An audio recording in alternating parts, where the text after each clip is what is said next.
প্রধানের বিরুদ্ধে সুজালিতে ষষ্ঠ দিনের অবস্থান বিক্ষোভ কর্মসূচি থেকে আবারও হুঁশিয়ারি গ্রাম পঞ্চায়েতের প্রধান নুরি বেগমকে।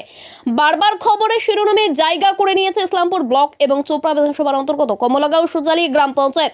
সুজালি গ্রাম পঞ্চায়েতের প্রধান নুরি বেগমের ইস্তফার দাবিতে পঞ্চায়েত অফিসের সামনে অঞ্চল তৃণমূল কংগ্রেস কমিটির পক্ষ থেকে এবং সাধারণ মানুষকে সঙ্গে নিয়ে চলছে অনির্দিষ্টকালের জন্য অবস্থান বিক্ষোভ। এই অবস্থান বিক্ষোভে উপস্থিত থাকছেন ইসলামপুর ব্লক তৃণমূল কংগ্রেসের সহসভাপতি কামাল উদ্দিন, অঞ্চল সভাপতি আব্দুল সত্তার, উপপ্রধান লতিফুর রহমান, তৃণমূল নেতা রৌশন আলী থেকে শুরু করে অন্যান্যরা।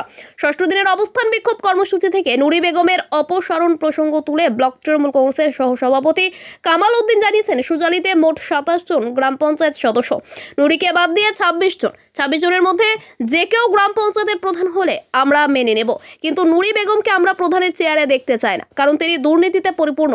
আব্দুল এবং নুরি বেগম সুজালির মানুষকে নানান রকম ভাবে শোষণ করছেন, এটা বরদাস্ত করা হবে না। আমাদের ভিডিও ম্যাডাম রেডিও সাহেবা উনি ডেকেছিলেন, ওনারা বলছে যে ধর্নামঞ্চটা আপনারা বর্তমান সরকারের লোক আর আপনারা এই ধর্নাতে বসেছেন।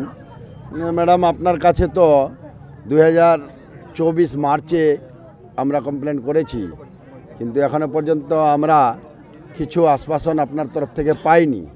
ওনাকে নাকি ডিএম সাহেব কল করেছিল এবং আমাদের ডিস্ট্রিক্ট প্রেসিডেন্ট ওনারও সঙ্গে ডিএম সাহেবের কথা হয়েছে, আমাদেরকে আশ্বাসন দিয়েছে 100% যে অল্প সময়ের মধ্যে সুজালির যে সমস্যা সেই সমস্যা আমরা শেষ করব। যতদিন পর্যন্ত সমস্যা শেষ হবে না ততদিন পর্যন্ত আমরা এই পঞ্চায়েতের সামনে ধর্না মঞ্চটা আমাদের থাকবে। যাই হোক, উনি কালকে নুরি বেগমকে ডেকেছে আমাদের ইসলামপুর বিডিও সাহেবা, তো দেখা যাক কালকে কি ওনারা আশ্বাসন দিচ্ছে। আমাদেরকে অলরেডি ওনাকে সগজ লেটার দেওয়া হয়েছে, সেই চিঠিগুলা আমাকে দেখাইছে এবং তার বিরুদ্ধে অ্যাকশন নেওয়ার জন্য ওরা প্রস্তুতি আছে। দেখেন, বিডিও ম্যাডাম বলছে আপনারা ধর্নাটা সরকারের পক্ষ থেকে আপনারা ধর্নাটা স্থগিত রাখুন, আমরা ব্যবস্থা নিচ্ছি। আমরা আমাদের একটাই কথা, সুজালির জনগণের এটা দাবি, আমাদের কারো ব্যক্তিগত নয়। যারা বেনিফিশিয়ারি ছিল 939 জন বেনিফিশিয়ারি, তাদের দাবি। যাদের পরে জুলুম হয়েছে, অত্যাচার হয়েছে, জমি দখল করেছে, লুটপাট করেছে আব্দুল এবং নুরি বেগম, পঞ্চায়েতে প্রধানের অপব্যবহার করেছে, সেই প্রতিবাদ আজকে সুজালির মানুষ 25,000-এর মধ্যে 25,000 মানুষ আজকে প্রতিবাদ করছে। আমরা বলছি মানুষের বিচার মানুষ পাক, যেদিনকে মানুষের বিচার পাবে সেদিনকে আমরা ধর্নাটা তুলব।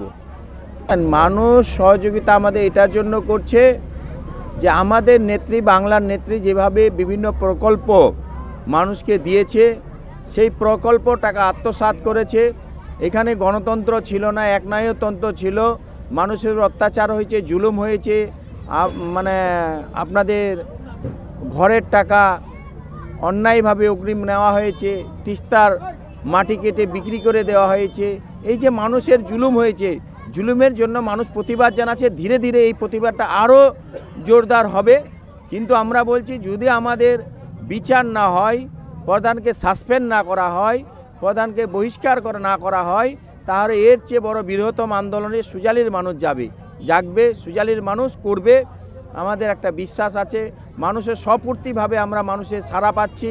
মানুষ আজকে উৎসাহিত, আপনি দেখছেন ঘড়ির কাঁটা এখন মোটামুটি 5টা, শীতের দিন, তবু মা বোনেরা যেভাবে বসে আছে, এখানের সাধারণ মানুষ যেভাবে বসে আছে, আপনি ক্যামেরা ঘুরিয়ে ওদের বলুন যে মানুষের এটা দাবি, জনগণের দাবি, সুজালির মানুষের দাবি। এরপরে যদি না হয় আমরা কিন্তু অনশন ধর্মঘট করতে বাধ্য থাকব। এটাই আপনাকে একমাত্র কথা বলে, আমরা মার ছাড়বো না। একটা বিষয় দাদা, আপনারা চাইছেন নুরি বেগমের ইস্তফা, উনি কি ইস্তফা দিলেই সব সমস্যার সমাধান? অর্থাৎ মানুষের যে আপনারা দাবি, যে দাবি নিয়ে রাস্তায় নেমেছেন যে তাদের টাকা ফেরত পাক, কাঠমানির যে টাকা, ঘরের যে টাকাটা নিয়েছে সেই টাকাটা, তাহলে ইস্তফা দিলে তো উনি টাকা ফেরত দিচ্ছেন না, সেই ক্ষেত্রে কেন দিবে না? থেকে গেল কেন দিবে না? সেটাই তো আমরা প্রধান হিসাবে ওনাকে সুজালির মানুষ মানতে চেয়েছে না। বাকি তুমি কারো কাছে নিয়েছো, দাও, প্রমাণ আছে, তার সই আছে। তবে কি আপনাদের দুটো দাবি মানুষের? 1 নম্বর, যাদের অগ্রিম ঘরের টাকা নিয়েছে তাদেরকে ফেরত দিতে হবে, এবং এখানকার মানুষ, জনসাধারণ মানুষ তাকে প্রধান হিসাবে মেনে নিতে চাচ্ছে না। আমরা বলছি তুমি দুর্নীতি করেছো, দুর্নীতির জন্য তোমাকে দল বহিষ্কার করেছে।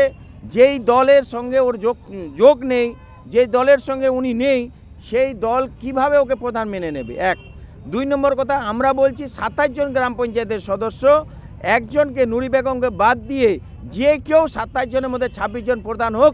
আমরা নতুন প্রধান চাচ্ছি। দুর্নীতি, তিনি যদি আবার প্রধান চেয়ারে বসে থাকেন 2028 পর্যন্ত, তাহলে হাজারো হাজারো আবার দুর্নীতি হবে।